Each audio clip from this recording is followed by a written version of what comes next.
Rinso, R-I-N-S-O, Soapy Rich Rinso presents Boston Blackie, starring Chester Morris.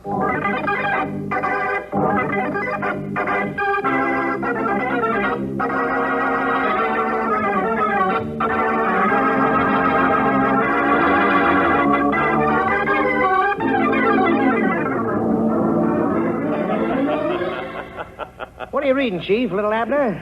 No, listen to this, Matthews. Special feature of the Great Gems exhibit at the famous Godet Jewelers will be the incomparable Star of the Nile emerald. One of the most precious gems in the world. So precious that George Stevens, vice president of Godet's, is personally bringing the star to Chicago from Chicago to New York. I don't get the joke, Chief.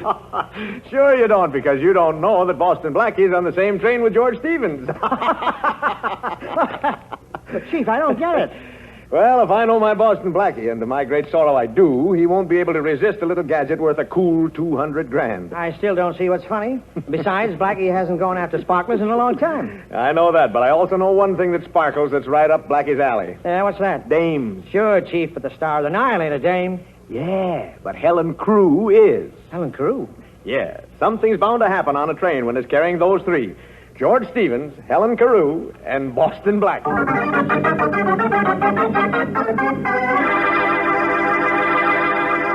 Well, nobody has to lead Blackie to adventure because somehow adventure always seems to seek him out. In just a moment, we'll hear more about Blackie and the Star of the Nile. You know, you can lead a soap to water, but you can't always make it give thick, rich suds.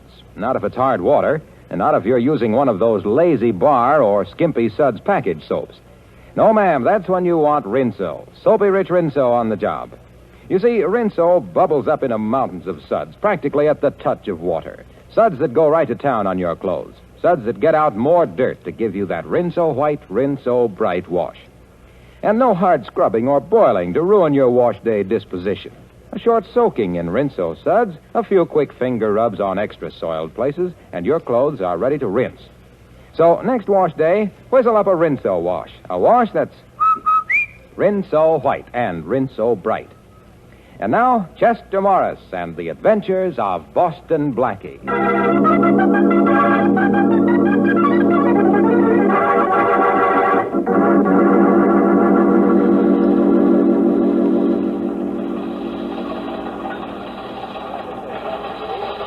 It's obvious that an international bank should be established for reconstruction.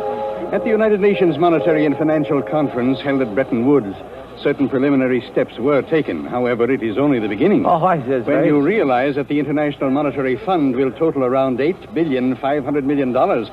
But that's only the beginning. Yes, well, a small beginning. You know, I get kind of mixed up when I start counting over 850. Oh, young man, we'll all have to learn how to count in millions and billions in the post-war world. Well, that's very interesting. Oh, here you are, Stewart. I'd like some dessert. Can you take this seat, miss? Oh, thank you. Never mind the dessert, Stewart. Well, I'm finished. Wouldn't you rather have this chair by the window? Thank you. And good day to you, young man. Thanks for your company. Well, thanks to you for the tip on the international monetary situation. I can't wait to use it.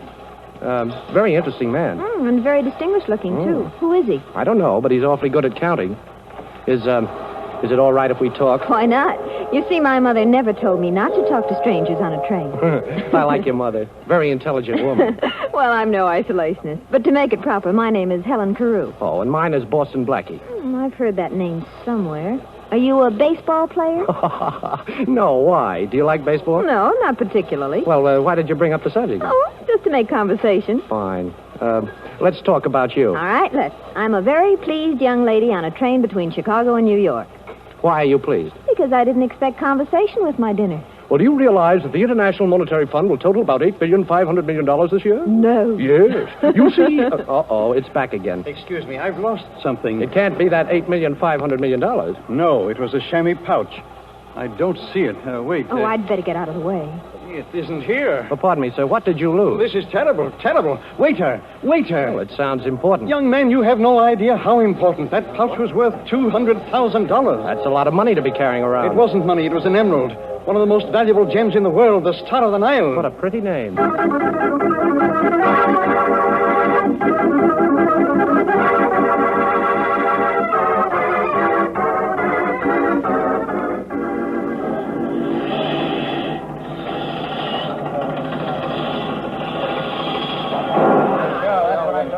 I tell you, Inspector, I've been robbed.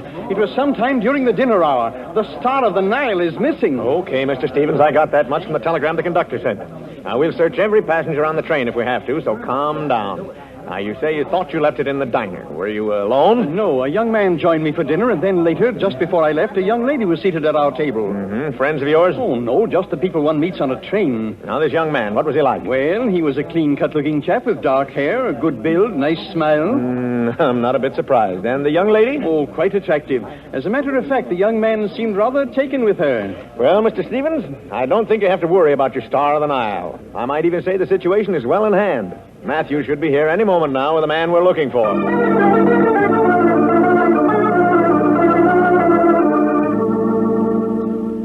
Here he is, Chief. Welcome, Boston Blackie. Welcome home. Your new home. As a matter of fact, I've prepared a special escort to take you there. Well, now, how thoughtful, Inspector. But where's the brass band? All right, come off it, Blackie. Where's the emerald? This is a great shock to me, young man. Well, it's no shock to me, sir. I know my Faraday. He never fails. He never fails to be dead wrong. I'm sorry to disappoint you, Blackie. But you were in the diner with Mr. Stevens when the emerald disappeared. Mr. Stevens? I didn't even know that was his name. Oh, now, Blackie, as if you didn't know that Mr. Stevens was vice president of Goday's and that he was carrying the Star of the Nile to New York. As if you didn't read the papers. Of course I read the papers, Inspector, but I was a little more interested in the fact that we'd just taken Cannes and Saipan. Okay. Now, you can tell me all about that at headquarters. Come on, Blackie. Now, look, Faraday, do you mind if I talk this over with Mr. Stevens? Whatever you have to say, you say at headquarters. Come on. I'll be in touch with you, Inspector. Thanks again. Mm-hmm. Now, about that brass band, Blackie, I'll arrange to have one when we send you up the river. Oh, are you leaving, Mr. Blackie? Oh, yes. Yes, my Uncle Faraday always brings the town car to meet me. Uncle Faraday, my aunt. Well, your Uncle Faraday must have a lot of influence. I wonder when the police are going to let the rest of us off the train. Well, Miss Carew, I'll see if I can use my influence. You see, he happens to be the police. Oh, Uncle, meet Miss Carew. How do you do, Mr. Pleased Faraday? to meet you. I hope this fellow hasn't taken you in, too. Oh, no, Mr. Faraday. On the contrary, he's been very nice to me. Thank you. Yeah, that's Blackie. Well, you might as well know, Miss Carew. He's being charged with the theft of the Star of the Nile. But that's impossible. Impossible? What do you mean, Miss Carew? Well, I was at the table when Mr. Stevens discovered his loss, and I'm sure that Mr. Blackie had nothing whatever to do with it. You haven't known him as long as I have, Miss Carew. You mean to tell me that Boston Blackie didn't do it? That's exactly what I mean. Well, thanks, Miss Carew, for telling the inspector something that he should have known. He usually goes the long way around. You helped him find the shortcut. Oh, you haven't gone yet, Inspector. No, I'm afraid we'll have to begin all over again, Mr. Stevens. What do you mean? Well, Miss Carew here has a strong alibi for Blackie, and I'm still looking for a loophole, but under the circumstances, I'm afraid I can't hold him. But you're going to do something about it, aren't you, Inspector? Well, after all, you were sure that the emerald must still be on the train. Well, that's right, Mr. Stevens, it is. That's what I tried to tell you before the inspector shut me up. Oh, so you know. Well, come on, Blackie, where is it? I didn't say I knew where. Mr. Stevens, you're rather absent-minded, aren't you? Absent-minded? Why, no. Well, perhaps I'm jumping to conclusions, but, of course, if you remember, you left the diner without paying your bill. I did? Oh, not that I minded buying your dinner, Mr. Stevens, but it occurred to me that if you were absent-minded enough to forget your dinner check, you also might have forgotten something else. How could I forget the Star of the Nile? I put it in my vest pocket just before I went into the diner.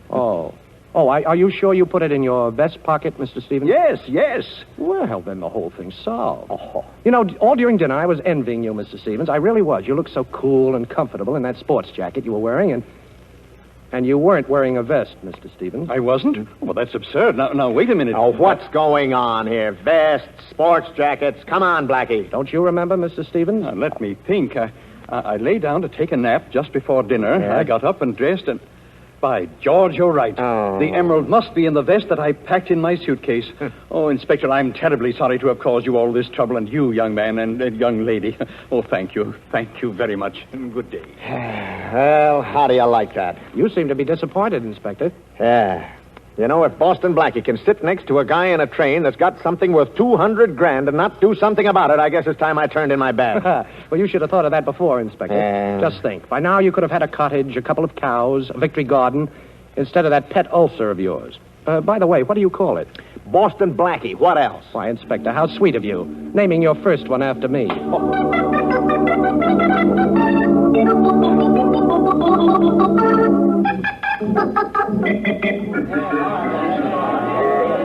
Taxi. Oh, Miss Carew, I've been looking for you. Here's a cab coming up now. May I drop you someplace? Thanks. Where to, Miss Carew? The Middleton, please. Okay, driver, 48th Street off Lexington. You don't miss a thing, do you, Mr. Blackie? Well, I have a great appreciation for beautiful things. Oh, then you must have seen the Star of the Nile. Star of the Nile? Mm-hmm. I was talking about beautiful things. Such as, well, the dessert I had for dinner last night. Oh, I was just marveling at how clever you were, helping Mr. Stevens to find his emerald. Well, it isn't hard to find something that was never lost, Miss Carew. And, incidentally, thanks for putting in a good word for me with the inspector. Oh, don't mention it. By the way, I'll bet there's another thing your mother forgot to warn you about. Oh? Accepting dinner invitations from a young man in a taxi cab.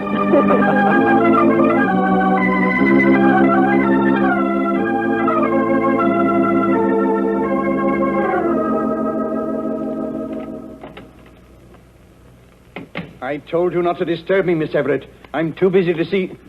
Oh, who are you? Louis? Louis? Yeah. Miller said you wanted to see me. Oh, yes, Mr. Louis. Won't you sit down? Now, look, let's get this straight, Mr. Stevens. I don't know you, but Miller said you had a job for a guy with fingers. Well, I wouldn't exactly put it that way, Mr. And another Louis. thing, Mr. Stevens. This is strictly business. Miller says you want me to open up a safe down at Goday's and lift a hunk of jewelry. Well, now... And what's more, Mr. Stevens, I know you're vice president of Goday's. That's your business, but it ain't mine. And if you're worrying about what might happen, you're in a swell spot. After all, who'd the judge believe, me or you? Well, I'm glad we understand each other, Mr. Louis. The emerald has already been deposited in the Goday vault, and since the exhibit will open tomorrow, there's no reason for any further delay.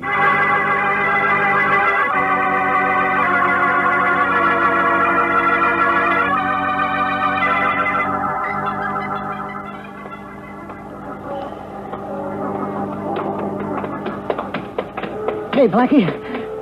Didn't you hear me calling you? Well, vaguely. To be honest with you, Shorty, I had my mind on somebody else. Well, boss, I just heard something I thought you'd be interested in. Yeah? You know, you were telling me about that emerald mixed up on the train? Yeah? Well, I just got a tip, see? Somebody's going to crack the Goday safe for that emerald. When? Midnight. How straight was this tip, Shorty? A very reliable tip, boss. A Fingers told me. Fingers? Oh, that's too big a job for him. He's only got 10. Well, that's what the man said. He said that. That small-time safecracker. I guess I'd better go down and help him out. But before business, pleasure.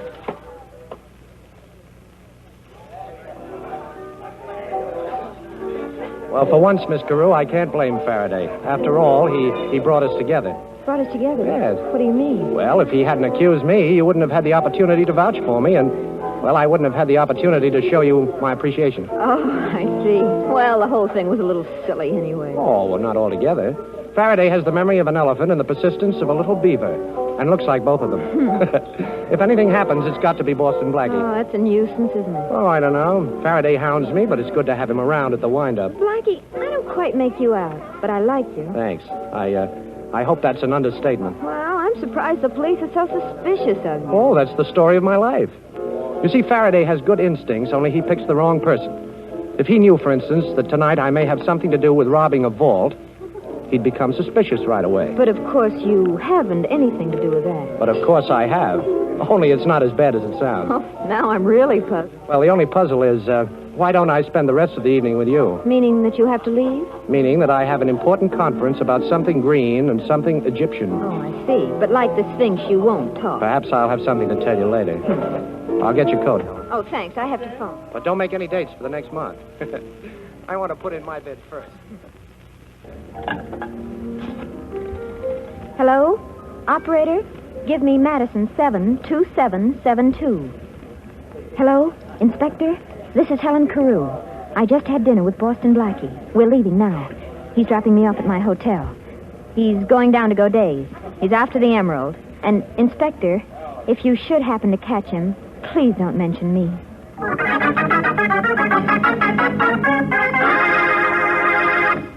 The flowers that bloom in the summer have nothing on your pretty cotton washable dresses, ladies. Not when it comes to eye-filling loveliness. And say, you were particular to pick out just the dresses you wanted, weren't you? Well, then you ought to be just as particular about your soap. That's when you want Rinso. Wash after wash, Rinso leaves your clothes bright and new-looking because those power-packed suds get out more dirt. Yes, you'll be proud of your Rinso wash. I'll bet you'll join our chorus of women who have learned to sing their way through wash day like this.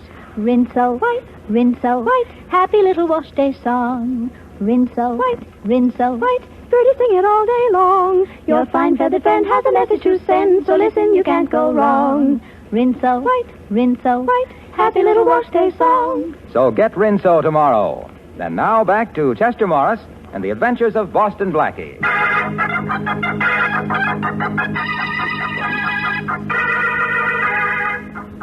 Boston Blackie, unaware that Helen Carew has tipped off Inspector Faraday as to his destination, is en route to Godet's Jewelers to try to prevent the robbery of the vault there and to discover who is back of the attempt to steal the famous Star of the Nile emerald.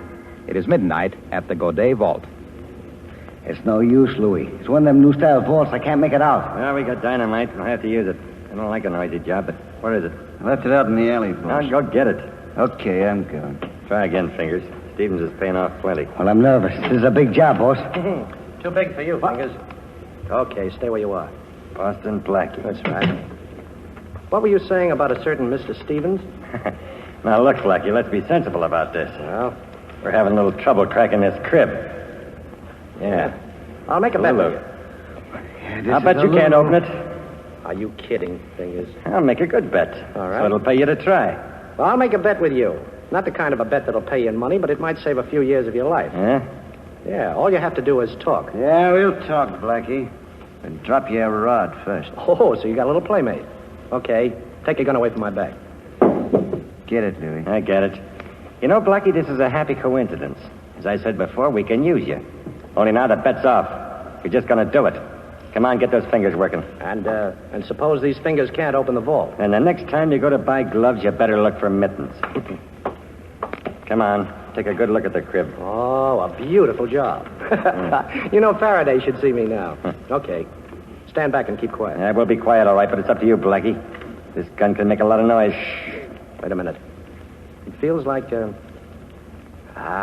one. Now, let's try this. Next one. Oh, now that's two. Now... Open up. Open up or we break this door down. Come on, it's the law. It's the cops. Yeah, Miller. Is the alley door open? Yeah, and Joe's coloring out there. Okay, let's beat it. Now, what about Blackie? Forget about Blackie. Come on. Okay. There he goes, Chief. Stop, Blackie, or we'll shoot. I warned you, Blackie. Hey, this isn't Blackie. Hey, who are these other two? Oh, Louis, huh? Yeah, Fingers and Miller. Hey, what is this, a national convention? Where's Blackie? How'd you know Blackie was going to be down there, Faraday? A little bird told me, but where is he? Well, now, I don't expect you to believe this, Inspector, but so help me. We were passing by the alley, and we heard a noise, and we come in. Naturally curious, you understand? Yeah. And who do you suppose was starting to crack that vault? Don't tell me. Boston Blackie? Yeah. Well, then what are we doing out here in the alley? He couldn't have gotten away. Yeah, Chief, there's only two doors to that room. We came through this one. Hey, so Eddie. he better be back in that vault room. That's right. Eddie, watch these mugs here. Right. Come on, Matthews, let's have a look. He ain't in here, Chief. Ain't in here. Oh, I can see for myself, Matthews. I can see for myself. Must have slipped through the door before we came in. Matthews, you're fired. Me, Chief? I ain't done nothing. That's the trouble. You never do anything. Now, see if the vault's open, Matthews. Okay, Chief. Now, lock tight on the drum. There ain't a mark on it. Looks like we saved the emerald for go days, huh, Inspector? Yeah, but I wish somebody had saved Blackie for me. Matthews, I hate to say it, but we gave Blackie a break. We came in just in time to save him from getting into trouble.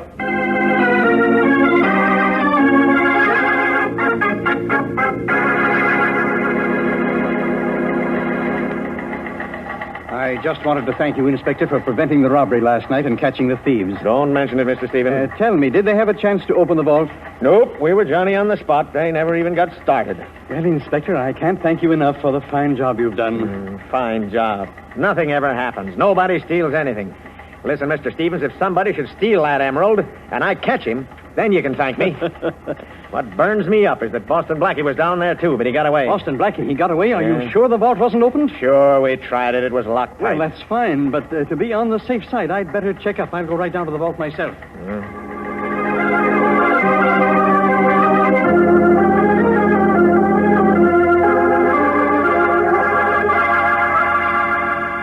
But I tell you, Faraday, it's gone. The emerald's gone. I just searched the vault. It's gone. That's great. I've really got Boston Blackie now. Don't worry, Mr. Stevens. Calm down. You'll get your star, and I'll get Boston Blackie.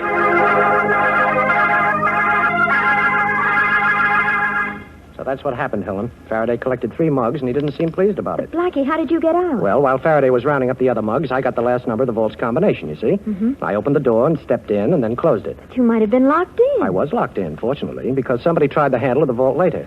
You see, Helen, modern vaults have an anti-hold-up device. What's that? Oh, it's a sort of gimmick that locks the door from the inside. Mm-hmm. Well, I just pushed the lever. After they left, I slipped out through the alley door. What were you after, Blackie? I told you before. Something green and something Egyptian. The Star of the Nile emerald, of course. Did you find it in the vault? Yes, Oh, but I didn't take it. I just wanted to make sure it was there. you didn't take it. Blackie, I don't understand you. Now, look, somebody's after the Star of the Nile, and if he gets it, somebody's going to take the rap for it. Could be me, but that's not the point. Nobody's going to take a rap for somebody else while I'm around. You're talking about somebody. Who? I'll find that out. But first, I want to have a talk with Mr. Stevens at his hotel. Perhaps he has an idea. Goodbye, Helen. Next time, I promise you, we won't have any outside interference. Operator, give me Madison 72772. Hello? Helen Carew speaking. Oh, the inspector isn't there? Well, then I want to leave a message. Tell him that Boston Blackie is on his way to the Cavanaugh Hotel to see Mr. Stevens. I can't wait for the inspector to call back, so tell him I'm going to see Stevens, too, right now. But try to get the inspector there as quickly as you can.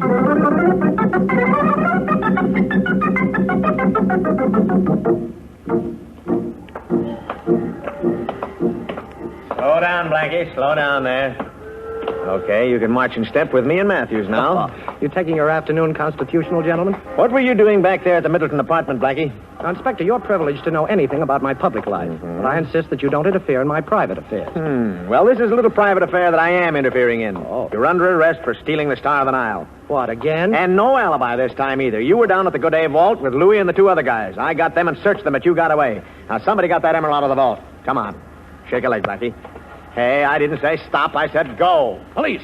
Police, I've What? been robbed. You have? Who robbed? Have you gone nuts, Blackie? Let me go, police! Oh, cut it out. What is it? Who, what? Let me go. They pulled a gun on me, the 2 of them. Help! Now, listen, you I'll really give it to you. Hear me threatening me. Oh, hey, he's gone. Matthews, why don't you help me out of this? Come on. Hey, folks, look, I'm a police inspector. Honest, I am. Matthews, quick, shoot it, Blackie! Hey, listen, all of you, stand back. Lay off that fella. He's a police. That's Matthews. He's police, too. Thanks, Chief. Say, did Blackie get away? Yeah. Matthews, you're fired.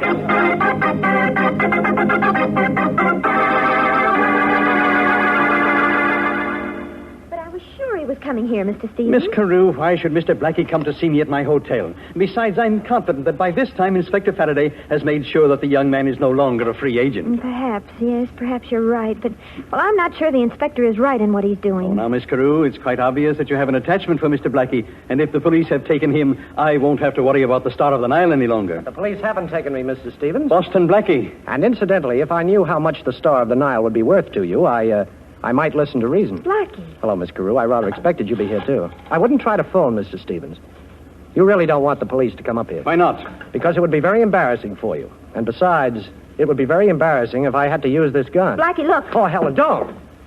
Helen, why did you knock the gun out of my hand? Because you had me fooled for a while, but I'm finally beginning to understand you, Blackie. All right, the 2 of you stand still and put your hands up high. Oh, so you have a gun, too, Mr. Stevens. Is that to guard the emerald you stole from your own vault? Mr. Stevens took the emerald? Yes. Usually when people want to steal something, they just steal it. But Mr. Stevens had to do it the hard way. But you made it much easier for me, Mr. Blackie. You see, you were in the vault, and now everybody will know that Boston Blackie stole the emerald. There's just one thing I'd like to know, Mr. Stevens. Why does a vice president of a large firm like Godey's have to steal a piece of jewelry? Well, there's an ugly word for it, embezzlement. I'm awfully sorry, Miss Carew. Sorry that you came here tonight because no one else can know what you 2 know now. I'm going to have to kill you. Come on, Stevens. Give me that gun. Stay where you are. I want that gun, Stevens. Blackie, don't. I told you to stay where you are. Look, you can't pull that trigger. Get back! Get back! Thanks, Helen, for sending the message. Inspector, I think Mr. Stevens will go with you now. Stevens? Yes, Inspector, and thanks for putting Helen on this case. We've got your man. Come on, let's go. No, I won't go. I can't go. I've gone long enough. I can never catch up. For years now, I've been running after myself, running away from something. I couldn't stop, but I've got to stop. You'll never get me, I tell you. I've got to stop. Well, we got what we were looking for, but I can't say I'm very happy about it.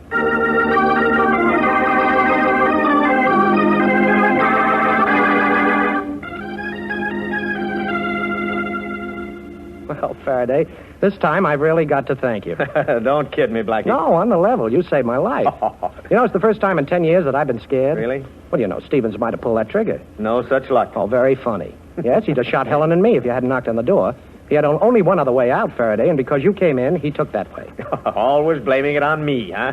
Now, look, Inspector, won't you miss me a teeny little bit? Does a guy miss a headache? You know, Helen, you really had me fooled. But let me give you a tip. The next time you call Madison 72772, you better be inside a telephone booth. What? Remember when we were out for dinner the first time? Yeah. Well, I went to get your coat, and as I was leaving, I heard you ask the operator for Madison 72772. My private number. Sure. Only a few people know that number, and I'm proud to be one of them. So you knew I was working for the inspector? Sure, but that didn't matter. You already had your hooks in me, and I couldn't get loose. Well, perhaps now you'd like me to unhook you? Oh, honey, with you, anything goes. By hook or by crook.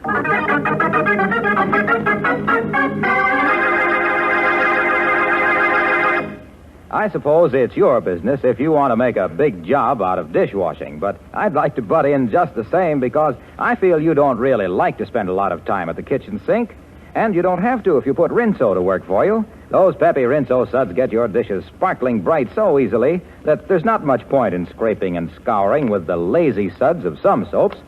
And Rinso's so economical, too. Just a little Rinso goes a long, long way. So better get Rinso tomorrow for dishwashing, for all the soap and water jobs around the house, and for a wash that's Rinso White and Rinso Bright.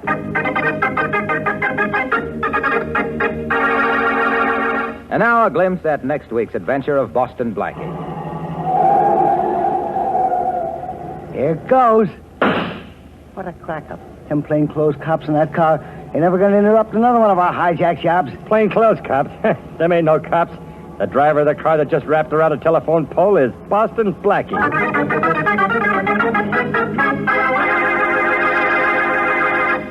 Friends, millions of tons of paper are needed to ship ammunition and blood plasma, so vitally necessary in the winning of this war. Do your share to see that our boys get the material they need. Save paper. The need is terribly urgent. Now, one simple way to help is to take your own shopping bag to the grocer's.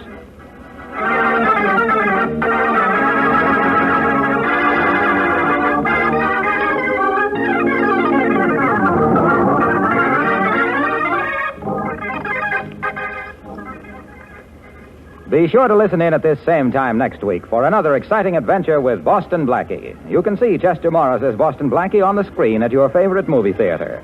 Boston Blackie's latest Columbia picture is One Mysterious Night, soon to be released. Richard Lane appears as Inspector Faraday. Music by Charles Cornell. This is Harlow Wilcox saying good night for Boston Blackie, brought to you by the makers of Rinso, the soap that gets clothes.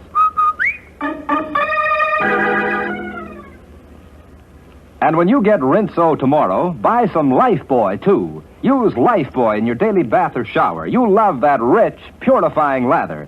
You know, of 7 leading brands, Lifebuoy gives you the most soap for your money. And besides, it's the only soap especially made to stop B.O. This is the National Broadcasting Company.